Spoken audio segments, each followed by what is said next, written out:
Assalamualaikum warahmatullahi wabarakatuh. Alhamdulillahil malikid dayyan, wassalatu wassalamu ala sayyidina Muhammadin min waladi Adnan alladhi kana khuluquhul Qur'an wa ala alihi wa sahbihi wa atba'ihi marras zamani wal makan, amma ba'd. Pertama-tama puji dan syukur mari sama-sama kita panjatkan kehadirat Allah, Tuhan kita yang telah menciptakan kita dan memberikan petunjuknya kepada kita bersama, sehingga kita masih berada di dalam kondisi beriman kepadanya. Salawat beriring salam mari senantiasa kita sampaikan kepada junjungan alam Nabi besar Muhammad sallallahu alaihi wasallam dan kepada seluruh keluarga dan sahabat beliau sekalian. Walidi Imam Syekh yang ulun tuan muliakan, Walid Misran Fuadi, gure-gure memandung tungku-tungku kaum muslimin muslimat jamaah subuh yang dirahmati Allah Subhanahu wa taala. Salah satu tonggak terbesar di dalam Islam adalah bagaimana kita mentransfer ilmu pengetahuan kepada orang yang ada di sekitar kita dan juga kepada generasi-generasi selanjutnya. Islam ini ada gara-gara dakwah, dan Islam berkembang juga disebabkan oleh dakwah. Islam masih bisa ada dan eksis sampai sekarang, itu juga dikarenakan dakwah, keberhasilan dakwah yang dilakukan oleh Rasul, para sahabat, ulama-ulama, sampai kepada guru-guru kita yang telah berhasil mentransfer ilmu agama kepada setiap jiwa dan hati orang yang Islam. Begitu besar peran dakwah sehingga dakwah ini secara tegas oleh Allah Subhanahu wa taala di dalam Al-Qur'an menjelaskan secara rinci ketika Allah berfirman kepada Rasulullah sallallahu alaihi wasallam, ud'u ila sabili rabbika bil hikmah wal mau'izatil hasanah wajadilhum billati hiya ahsan. Begitu rinci Allah menjelaskan kepada Rasul bagaimana cara Rasul mendakwah kepada umatnya, di mana Allah mengatakan kepada Rasulullah, ya Muhammad, dakwahlah kepada Tuhanmu bil hikmah, dengan hikmah, yang oleh sebahagian ulama menafsirkan bil hikmah artinya dengan dalil yang kokoh, kuat dan pasti.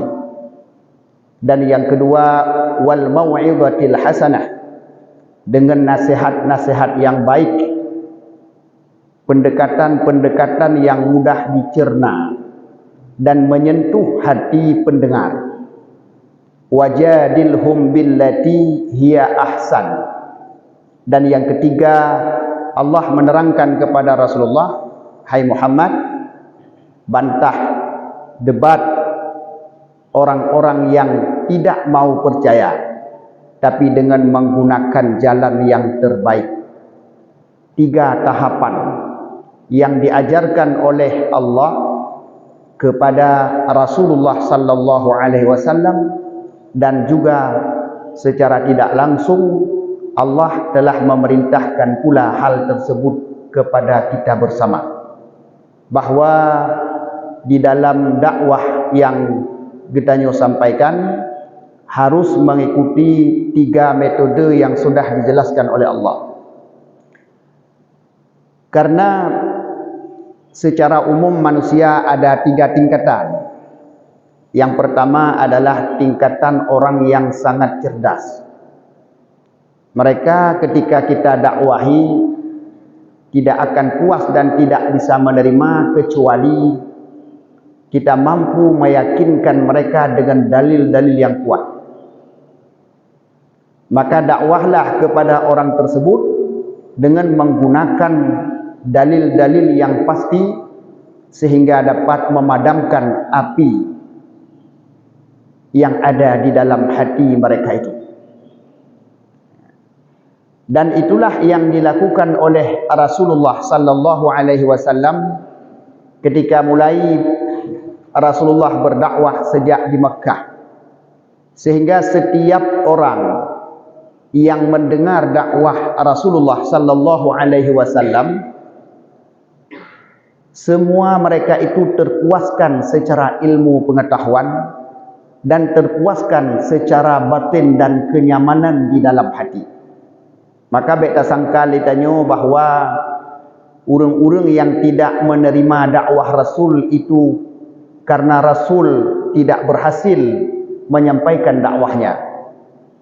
Bagaimana kita kalian bahawa Abu Jahal, Abu Lahab, simbol perlawanan terhadap Rasulullah selama di Mekah, itu adalah orang-orang yang sudah mendapatkan dakwah Rasul dan sudah dapat memahami dan meyakini apa yang telah disampaikan oleh Rasulullah.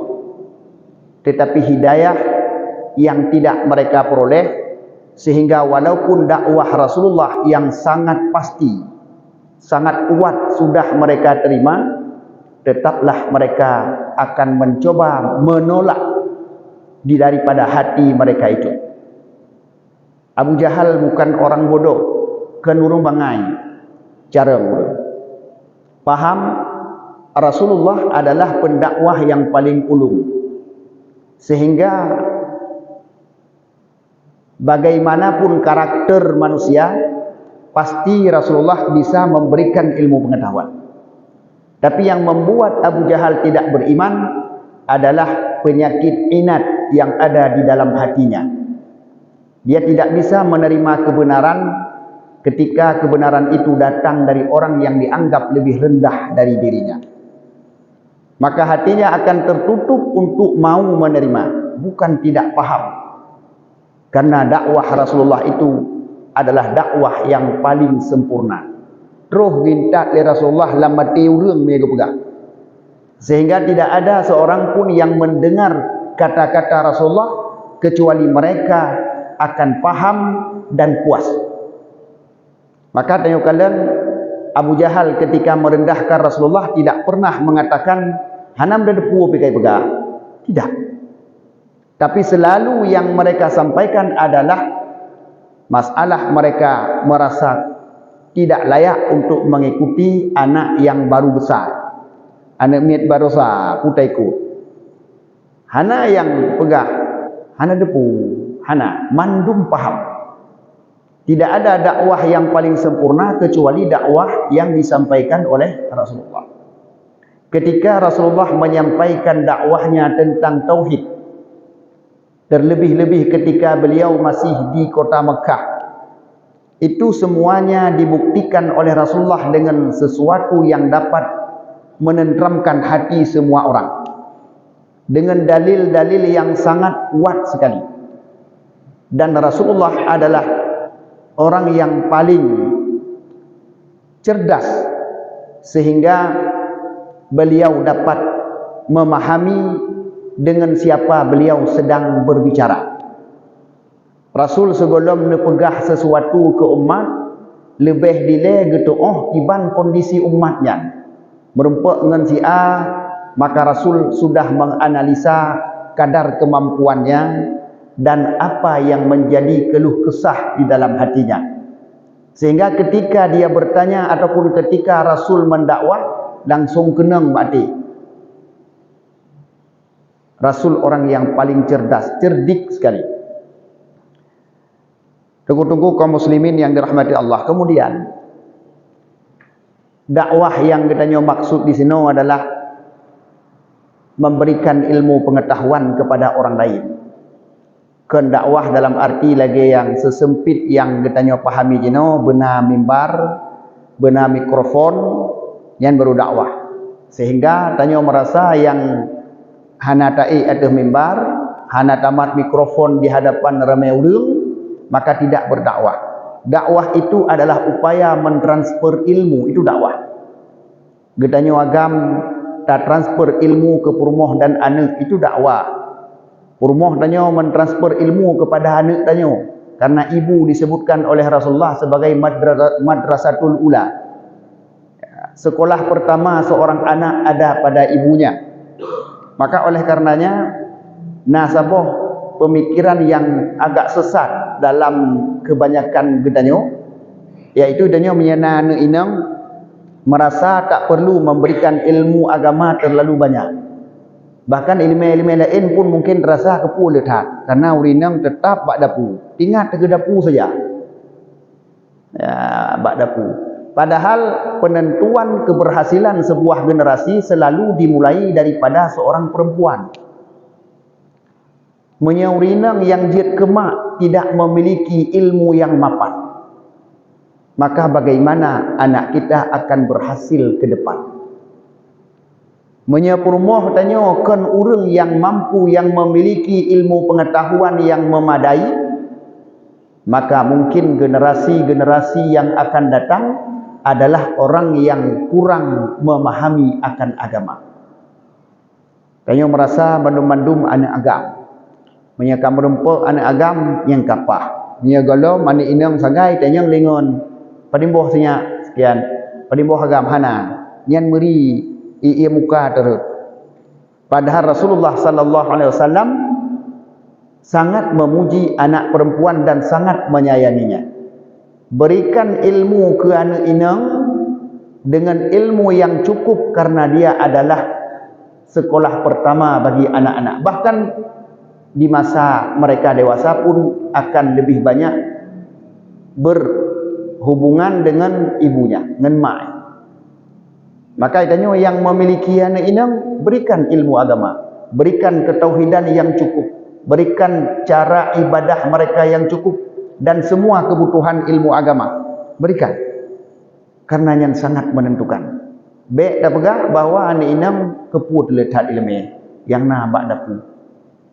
Yang mandum-mandum adalah salah, dan yang ke mungkin salah satu penyebab pakon generasi kitanya menjadi generasi yang kurang dalam memahami agama.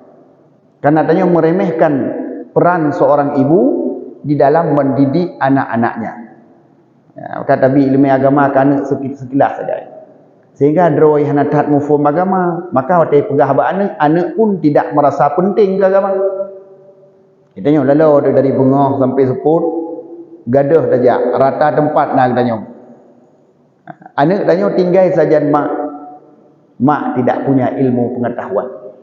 Maka wajar anak tidak merasa penting dengan agama. Nah, kembali kepada masalah pertama bunuh, bahawa cara dakwah pertama, maka kitanya harus mampu mengkategorikan orang yang kita dakwah. Jika mereka adalah orang-orang cerdas dan cerdik, maka perkuat mereka dengan dalil, perkuat dakwah itu dengan mendekatkan sesuatu kepada akal mereka, dan punya perilaku yang membuat orang menjadi tertarik untuk mendengar akan dakwah tersebut. Itu yang pertama. Yang kedua, Rasul mengatakan, Allah mengatakan wal mau'izatil hasanah. Cara berdakwah itu adalah cara untuk kebanyakan manusia. Kebanyakan ditanya manusia namanya orang awam. Awam yang dimaksud di sini adalah orang-orang yang tidak memiliki tingkat kecerdasan yang sangat tinggi. Dan yang umum danyo mandumnya termasuk dalam kurung awam. Danyo mandum awam. Maka cara berdakwah kepada orang awam sudah diatur oleh Allah, wal mau'izatil hasanah. Cara mendakwah kepada orang awam tidak butuh dalil yang kuat dan mendalam. Bahkan jika dakwah disampaikan kepada orang awam yang lagi ditanya, kemudian dibawakan dalil yang sangat mendalam, itu justru membuat dakwah itu tidak menarik. Justru dakwah itu kurang manfaat. Maka oleh karenanya katanya wajib takalan dalam kitab-kitab para ulama. Gurau-gurau katanya masyayikh ulama-ulama dahulu menulis kitab-kitab, ada kitab yang dibarengi dengan dalil dan istidlal yang sangat kuat. Dalil cukup le cara mengambil dalil dijelaskan secara rinci. Itu susah. Katanya harus memiliki banyak disiplin ilmu pengetahuan. Tapi kadang-kala ulama menulis kitab kosong dari dalil, kosong dari istidlal. Matan takrib, kitab yang paling umum dipelajari di dunia ini. Pendek tapi merangkum seluruh aspek yang sangat penting dalam setiap bab fikih. Adalah kitab yang sama sekali tidak diiringi dengan dalil. Bukan karena pengarangnya tidak paham dalil.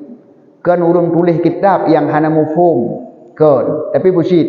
Kitab itu ditujukan kepada getanya urang awam yang perlu untuk tak ketahui kesimpulan-kesimpulan hukum menteng. Nyan dagai sebab yang perlu. Maka getulis kitab hana dalil. Baik fikir sebahagian orang buat kitab hana dalil. Pandai je kebut. Dalil kegetanya awam tidak penting. Bahkan orang-orang yang merasa telah berdalil kadang pula tidak paham dengan dalil yang diucapkan. Ini dua hal dalam hal pendalilan.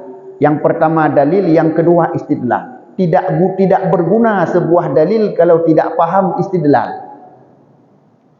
Dia pegah dalil wajib semayang aqimus salat. Tapi bagaimana cara berdalil sehingga dari ayat itu punya kesimpulan wajib salat. Padahal Allah tidak pernah mengatakan wajib salat. Yang nak pegah salatlah. Maka hal yang paling penting sebenarnya adalah pendalilan. Dan nyoke yang paling dikuasai oleh orang-orang di akhir zaman. Ramai orang yang jid afai dalil tapi tidak mampu berdalil. Quran dafai, hadis ribuan dafai, tapi usul fikih kurang. Maka akan menjadi tidak berguna. Itu orang awam sebenarnya. Maka tanya tidak heran dengan sebahagian orang ketika menyebutkan masalah langsung ada ayat, langsung ada hadis. Pendalilan tidak disebutkan. Itu namanya orang menguasai dalil tapi tidak menguasai istidlal. Untuk orang awam tidak dibutuhkan hal tersebut. Rasul menyamurempak dengan urun kalih dosa nyan urun awam, maka beliau akan menyampaikan hukum-hukum secara mudah dan cepat dicerna oleh akal manusia. Ya benar, Rasulullah menyamurempak dengan urun. Gampang. Maka kita dapatkan dari hadis-hadis Rasulullah yang menulis dalam kitab, kadang-kala hadis itu susah untuk dipahami dalam bahasanya. Kadang-kala dengan bentuk yang sangat mudah untuk dipahami. Bahkan hadis Rasulullah beragam. Itu karena Rasulullah adalah manusia yang sangat cerdik. Beliau akan mencoba menyampaikan hakikat intisari dari agama Islam dengan bahasa yang cocok dengan pendengarnya. Bukankah Rasulullah sallallahu alaihi wasallam bersabda, khatibun nasa ala qadri uqulihim. Berbicaralah kamu kepada manusia seukuran akal mereka. Pegah ke urang yang itrimang liakai urang. Walaupun seseorang itu memiliki ilmu yang dalam, tapi orang yang cerdas akan mencoba menyampaikan sesuai dengan pendengar, kan sesuai dengan pu yang dalam jiwa agaknya. Maka kadang-kadang tengok tak dengar dakwah urang yang disampaikan ke orang awam berpakai bahasa istilah yang hana gedepu mesti keret. Itu bukan tanda orang pegah carang. Orang pegah yang carang, orang yang gepegah bumufom ke orang dengar. Yang jarab. Yang pun mufum urang dengar yang jarab. Adapun urang yang pegah, orang pegah ron sampai ron rendah dah. Tanda agaknya bangai. Kajit urang dengar rendah, urang yang pegah banyak carang pakai hang getreun bahasa yang rendah supaya urang dengar mufum. Tapi ternyata agaknya han mampu. Tanda tidak cerdas. Rasulullah sallallahu alaihi wasallam ketika berdakwah ya, sehingga beliau berhasil dakwahnya dalam 23 tahun. 23 tahun belumlah berganti generasi. Masih di generasi yang sama. Jadi Rasulullah mampu mengubah jazirah Arab, tidak perlu menunggu mati generasi pertama. Nyawaknya hang kemahli dah ubahnya. Kamu kerak tapi peh dah perih mati. Kenapa ya? Urang-urang yang siap mekraknya ke kemudian gubah oleh Rasul menjadi urang yang beriman. Kiban Sayyidina Umar begitu mekrak dalam kekufurannya. Baru beriman di tahun yang ketiga hijrah dengan dakwah Rasulullah sallallahu alaihi wasallam. Beriman. Hanatrik thon keleh. Langsung menjadi orang beriman. Dan hana tanggung-tanggung Sayyidina Umar jid ke urang yang beriman, yaitu langsung menjadi orang nomor 2 setelah Abu Bakar As-Siddiq. Mengalahkan iman orang-orang yang lebih dahulu masuk Islam. Cukup ramai tabang Islam lebih hawai. Sayyidina Utsman masuk Islam lebih dahulu daripada Sayyidina Umar. Sayyidina Ali lebih dahulu masuk daripada Sayyidina Umar, dan banyak sekali sahabat yang lebih hawai tabang. Tapi ternyata setelah Sayyidina Umar masuk Islam dan beliau mempelajari dan mengamalkan Islam, Ahlus Sunnah wal Jamaah punya sebuah i'tikad bahwa orang yang paling kuat imannya setelah Rasul Abu Bakar dan nomor 2 adalah Sayyidina Umar. Ini adalah keberhasilan Rasulullah dakwah, tidak perlu menunggu mati generasi yang pertama. Dalam 20 tahun langsung berhasil. Bahkan berhasil karena lagi urang yak tanyang bak Sayyidina Ali. Pada masa Abu Bakar, Umar, Utsman tidak terjadi pemberontakan. Tapi masa Sayyidina Ali menjabat sebagai khalifah, berbagai pemberontakan dan peperangan terjadi. Perang Siffin, perang Jamal, dan berbagai macam kondisi telah terjadi. Akhwate Sayyidina Ali menjadi khalifah. Ada orang yang mencoba untuk menghina Sayyidina Ali. Dia datang kepada Sayyidina Ali dan dia pegang, "Hai Ali, pakon bak masa dro nak kacau balau lagi nyu. Sementara pada masa Abu Bakar hana lagi. Pada masa Sayyidina Umar tenang lagi. Bak masa Sayyidina Utsman hana masalah. Tapi begitu dro menjabat, ka lagi nyu. Pakon." Sengaja urangnya dia tanya ke Nabi, ke Sayyidina Ali untuk mempermalukan Sayyidina Ali. Bahawa Sayyidina Ali tidak becus dalam menjadi khalifah dan pemimpin. Sayyidina Ali orang yang sangat cerdik, maka beliau mengatakan, nak katukan kejit bak masa Abu Bakar, Umar dan Utsman tidak terjadi pemberontakan, nyaman, dan pakon bak masa long terjadi pemberontakan dan kagadah kenyamanan. Karena bak masa Abu Bakar, Umar dan Utsman yang menjadi khalifah adalah urang semulia urangnya, yang menjadi rakyat urang lagi long. Sementara ahwat long jid khalifah, yang jid ke khalifah long urang yang jid ke rakyat lagi kah, maka hana mujan tak dapatkan ketenangan. Yang ban kejawab oleh Sayyidina Ali terhadap urang yang mencoba untuk menghinakan Sayyidina Ali. Artinya apa? Dakwah pada masa dahulu berjalan itu dikarenakan urang yang mendakwah itu urang jaga, urang yang didakwah urang tengut. Jadi urang jaga pugo urang tengut, maka insya-Allah akan sama-sama jaga. Nah, pada masa gedanyo mungkin yo adalah urang dakwah tengut, urang yang dengar mati. Urang tengut pugo urang mati han jalan.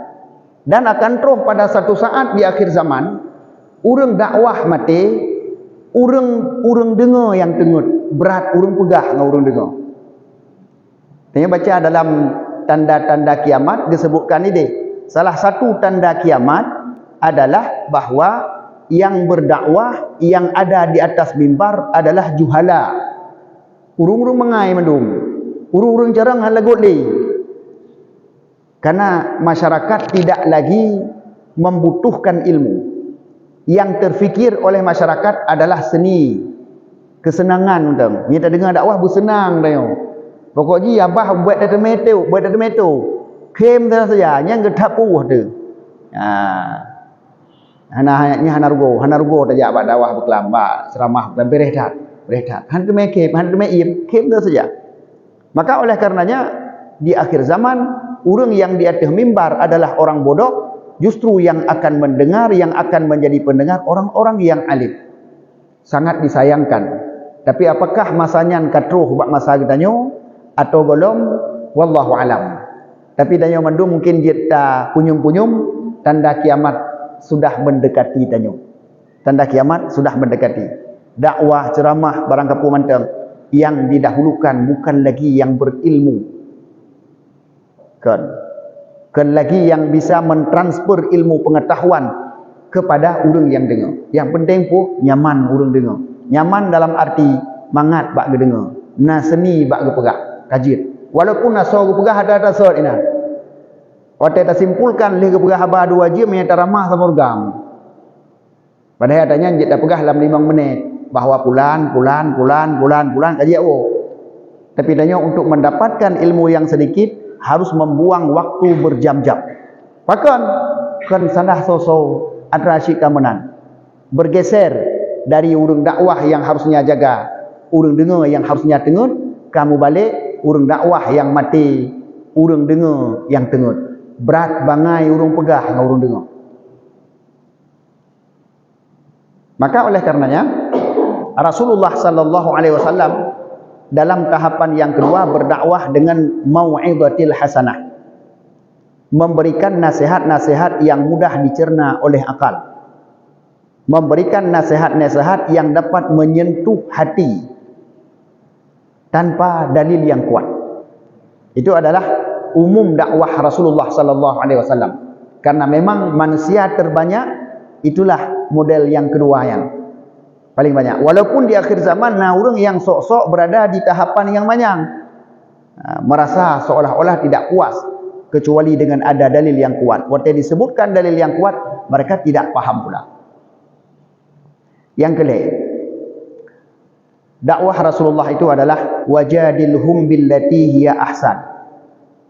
Berdakwahlah kamu, yaitu wajadilhum, berdebat, bantah dengan cara yang terbaik, sebagaimana yang dilakukan oleh Rasulullah dan para sahabatnya dalam hal membantah orang-orang yang inat, orang-orang yang memang mendengar bukan untuk menerima, tapi mereka mendengar sekedar untuk mendengar, tapi mereka akan tetap menolak dan mengingkari apa yang disampaikan oleh Rasulullah. Maka Rasulullah pun membantah mereka dengan cara yang baik, bahkan bukan cara baik, wajadilhum billati hiya ahsan, terbaik. Bahkan membantah, berdebat harus dengan cara terbaik. Karena membantah dan berdebat itu salah satu metode dakwah.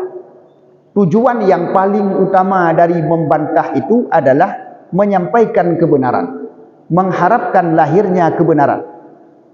Maka jika dalam membantah orang, dalam mendebat dengan orang, menyakiti jiwa orang, secara psikologi orang tidak menerima walaupun benar. Tanyukah disakiti, ipegah yang betul. Yang ramai orang hanggetim dengar kebenaran karena hati gatnya katepeh.